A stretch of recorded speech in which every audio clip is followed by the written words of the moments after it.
The most important part of cooking with cast iron is cast iron seasoning.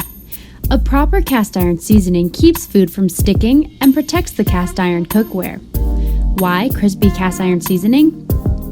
The leaders in cast iron swear by the Crisbee brand to season their cast iron.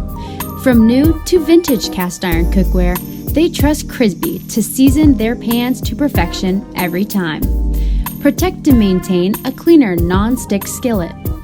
Excellent for initial seasoning and daily maintenance of cast iron. Crisbee helps to develop a beautiful finish on all cast iron cookware and keeps it from rusting. Very cost effective, a little goes a long way. Our products will not turn rancid, unlike vegetable shortening, flaxseed, coconut, or vegetable oil. Also works excellent on carbon steel cookware, griddle tops, wood cutting boards, wooden utensils, knife handles, gun stocks, etc. Crisbee is family owned and operated and proudly made in the USA.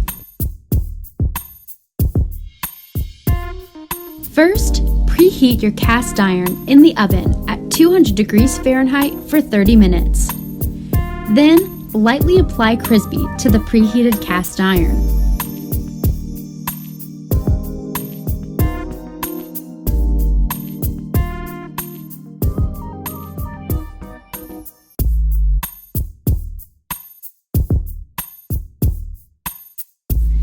Next, thoroughly wipe off excess until pan appears completely dry. This is an important step to prevent Crisbee from puddling and becoming sticky. Place the pan upside down in the oven. Heat the pan for 1 hour at 400 degrees Fahrenheit. Then turn off the oven and let the pan cool slowly. For best results, repeat the process for a total of 3 times.